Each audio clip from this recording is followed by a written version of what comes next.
Assalamualaikum warahmatullahi wabarakatuh. Perkenalkan, kami dari kelompok POMYU.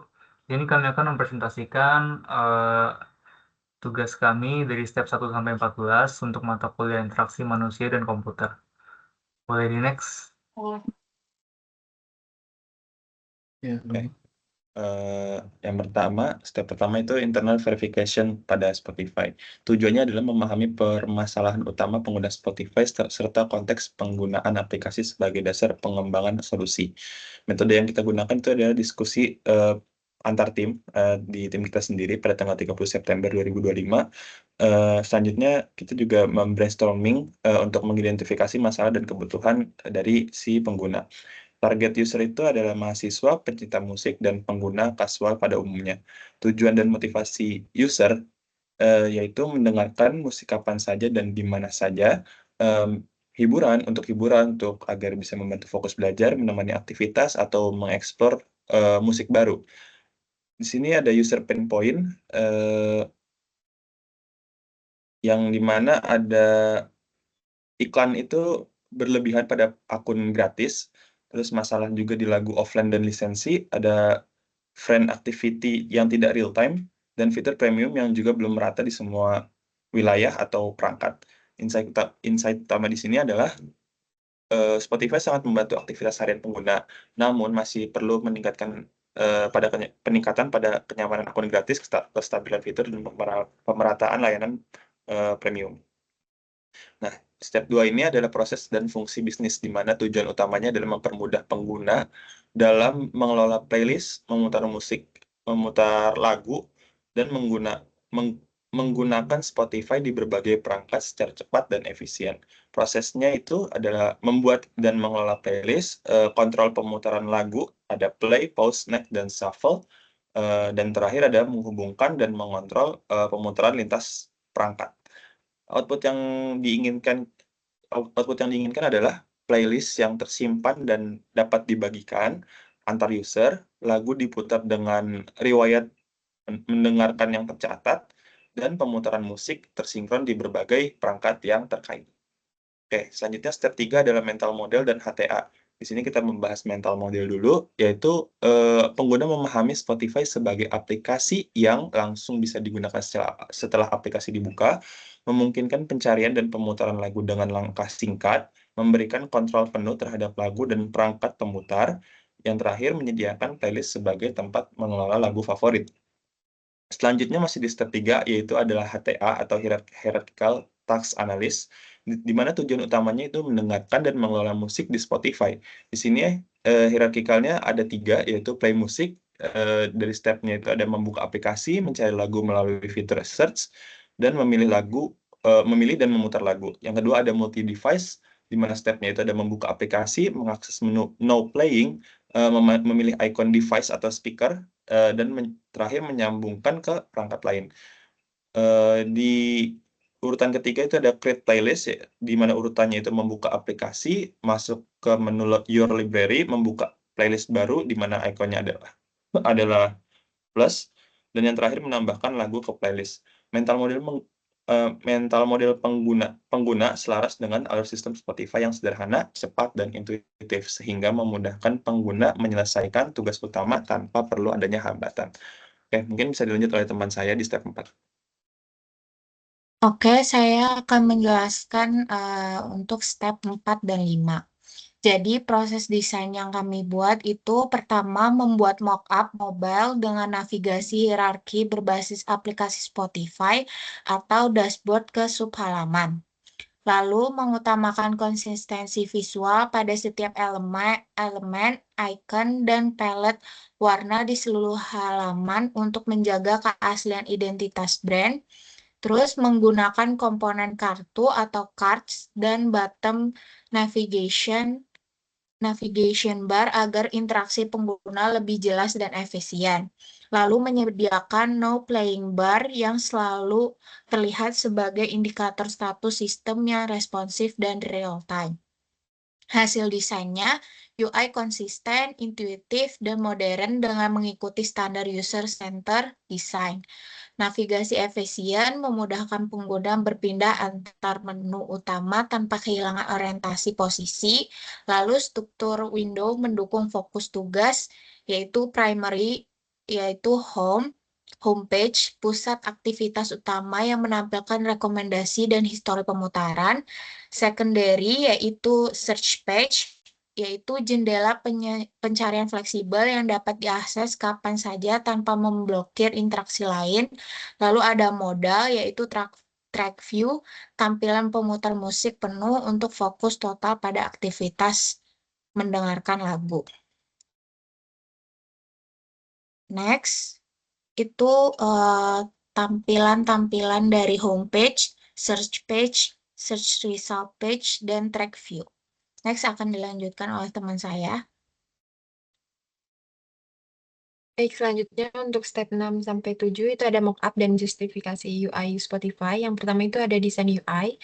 Itu mockupnya itu ada homepage, search page, search result, kemudian track view page itu, dan kemudian ada input device dan user test.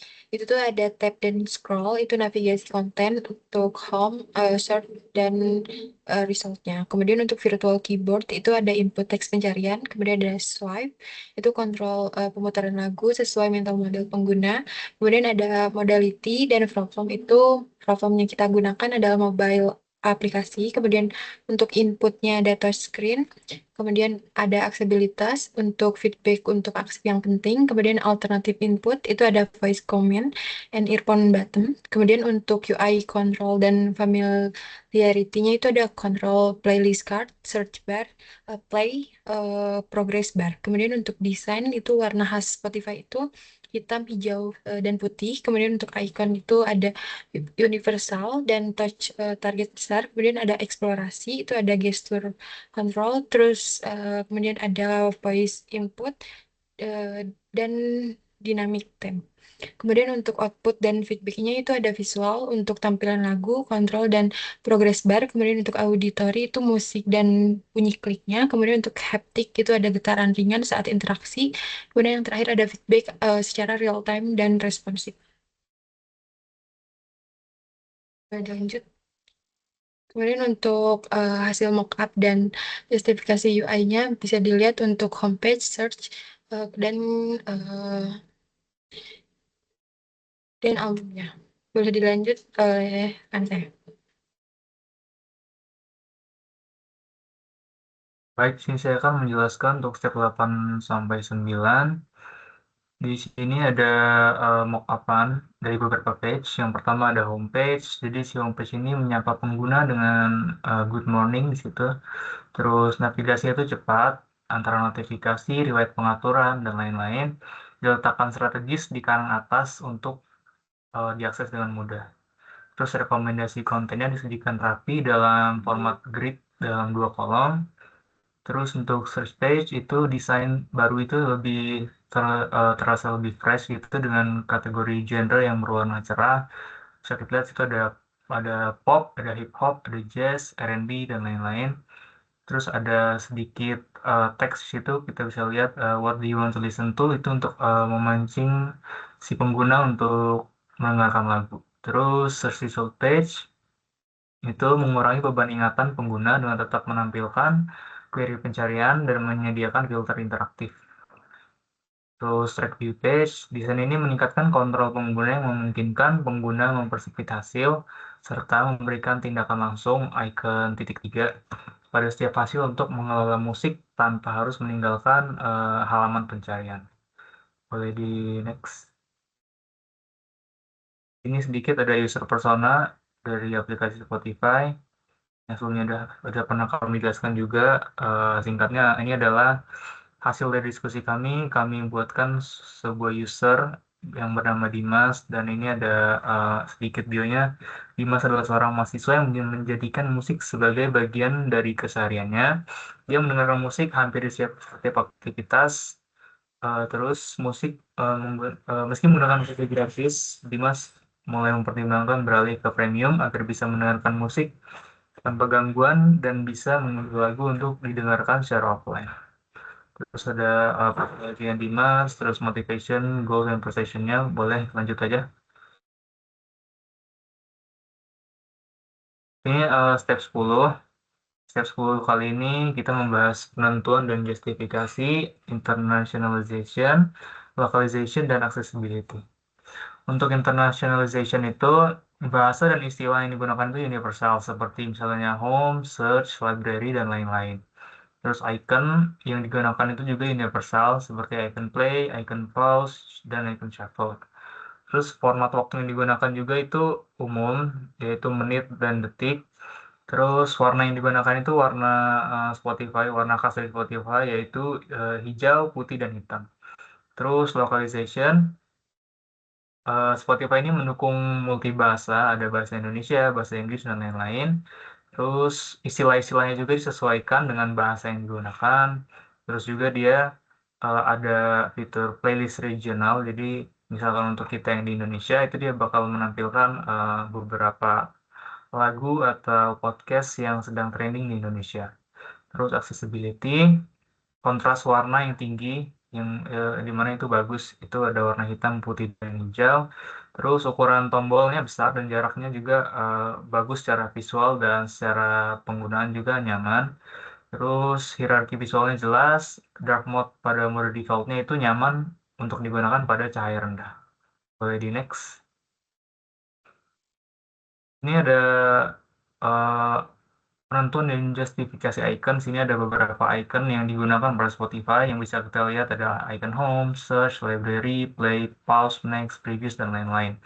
Jadi icon yang digunakan ini sudah bagus karena bisa dibilang ini icon yang universal. Jadi tidak jadi setiap orang tuh bisa memahami dari setiap maksud dari icon-icon ini. Boleh lanjut ke step selanjutnya.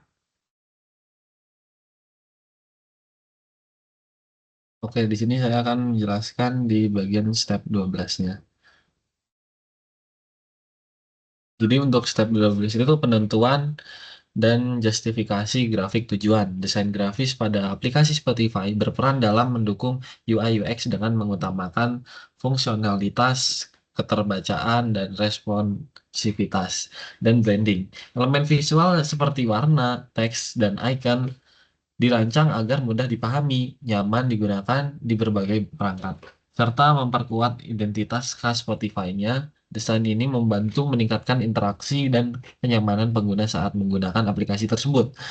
Untuk menghasilkan desain grafis yang mendukung UI UX dan meningkatkan kenyamanan pengguna, prinsip desain grafis fungsionalitas grafis mendukung fitur dan memudahkan pengguna aplikasi keterbacaan, warna, teks, dan ikon mudah dibaca dan dipahami. Lalu responsivitas dan aksesibilitas tampil optimal di berbagai ukuran perangkat, mudah diakses oleh semua pengguna, termasuk memiliki keterbatasan visual, branding, dan estetika. Menggunakan warna dan ikon khas Spotify menjaga identitas visual yang konsisten. Penerapan pada Spotify, grafis digunakan untuk menampilkan informasi penting, meningkatkan interaksi dan kenyamanan pengguna, menjadikan tampilan lebih menarik, modern, dan konsisten. Boleh dilanjutkan di step 13-nya oleh teman saya. Nah, di sini itu ada penentuan dan justifikasi warna. Nah, kenapa sih kita tuh pakai warna latar belakangnya hitam, terus teksnya putih, dan ada hint-hint warna hijau khas Spotify itu karena kombinasi warna ini tuh membantu menciptakan antarmuka yang intuitif, jelas, dan nyaman digunakan. Boleh di next. Nah, di sini saya membuat dua contoh paper prototyping. Yang pertama itu ada homepage dengan halaman utama itu di bagian header ada teks good morning, ikon notifikasi, riwayat, dan juga setting. Lalu ada quick playlist juga, grid 2 kolom. Itu berisikan like song, discovery weekly, sama release radarnya. Lalu untuk button notification-nya ada home, search, dan your library. Nah, interaksinya tuh gimana sih kira-kira? Itu pertama contohnya tab playlist itu nanti membuka track view.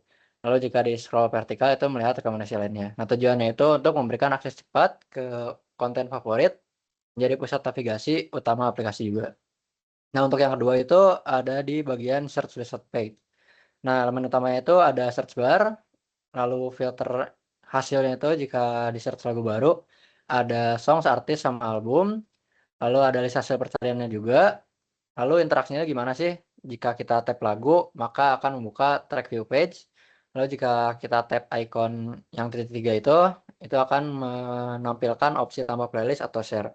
Tujuannya itu untuk menampilkan hasil pencarian secara jelas, lalu memberikan kontrol langsung tanpa pindah halaman. Nah, mungkin ini untuk demonya nanti ya terakhir. Boleh next. Nah, lalu di sini ada storyboard. Itu storyboard itu untuk visualisasi ya naratif. Nah, tujuannya itu memahami user journey, menunjukkan hubungan antara kebutuhan pengguna dan respon sistemnya gimana, lalu memastikan desain sesuai dengan skenario penggunaan nyata. Nah, skenario di sini itu contohnya seorang mahasiswa tuh pengen mendengarkan musik sambil belajar. Untuk demo akan dilakukan oleh rekan saya.